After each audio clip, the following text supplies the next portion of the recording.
Nous ne poserons pas cela comme condition à Doha. Mais nous aimerions qu'à un certain moment, lorsque le temps de la justice viendra, que M. Tshisekedi soit tenu responsable des faits qu'il aura commis. Et de ce fait, si c'est nous qui prenons le pouvoir demain, je vous assure, nous traduirons M. Tshisekedi en justice. Parce qu'il a armé des civils, autant de civils dans différentes villes de Goma, enfin, de l'est du pays, dont Goma, Bukavu et ailleurs.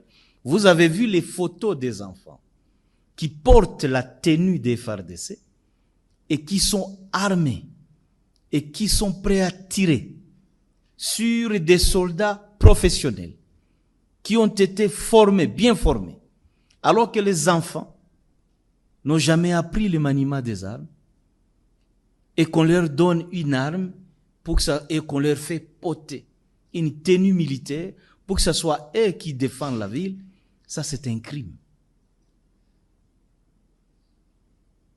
Lorsqu'on recrute des jeunes gens au sein de l'armée, on leur dit qu'ils deviennent des forces réservistes de l'armée régulière, on les amène dans un centre de formation, ils font quelques semaines là-bas, après quand ils viennent sur les champs de bataille, ils ne savent même pas armer leurs armes, et ils doivent se référer à des civils pour leur montrer comment on tire. Ça, c'est des témoignages que nous retenons. Je crois que M. Simissi, qui était notre, à un certain moment, représentant ou chef de poste, chef de cité de Kirumba, en a les témoignages parce que lui, il était Mouzalendo à l'époque. Il était le patron de Bazalendo. Et les FARDC sont venus fraîchement du centre de formation et on les a envoyés sur la ligne de front. Et ces FARDC-là, dont des jeunes gens, à flair d'âge, sont allés le voir en lui disant, écoutez, montrez-nous comment on tire. Et lui, il leur a posé la question, mais vous venez du centre de formation. Comment se fait-il que vous ne savez pas tirer? Bonjour les amis. Nous évitons ce que Binopebo Salimo a constaté. Na tango ya Mobutu, ba Congolais mingi ba ibaki makama ba binerete.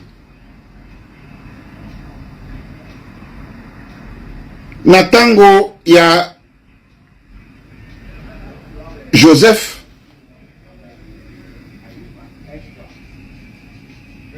biso ba Congolais to ibaki makambo mingi ya minéré to bandai ko koye bango te pe to bandai ko chango kate. Mais na tango ya Félix oyo, oh là là, na mwana muke soko tuni e minéré ayebi makama minéré. Ata mwana muke lelo soko tuni e makambo minéré ya Congo akotangela ba minéré nyonso ezalaka na Congo akotangela yango. Mais siko yeko sa nini eloko moko esekisinga mingi ezali ke minéré yango etuli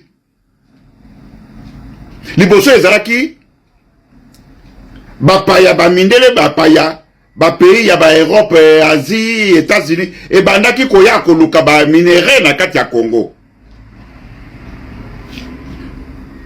Ba américain, ba anglais, ba belge, ba bandaki bango moko baza ko uta baza ko longo na ba miki na ba poto na bango wana ba États-Unis, ba Chine, baza ko ya na Congo ko ya koluka minéré.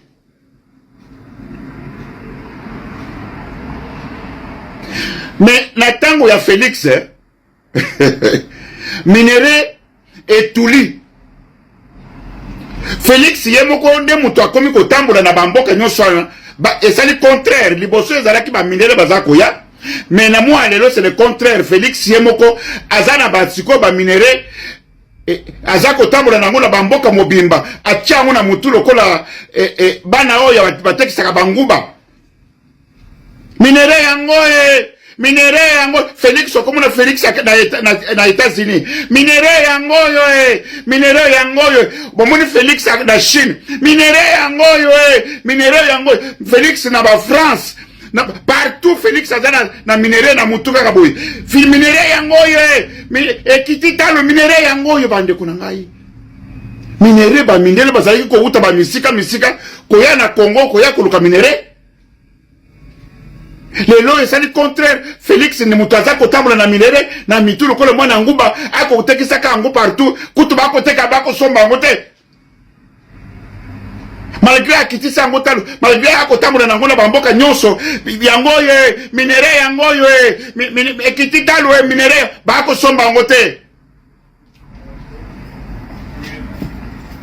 Mes chers amis, bazako soma ba américain baboy, ba chinois baboy, ba belge baboy, ba anglais. Donc ba monde mobimbe boy minéré ya Félix.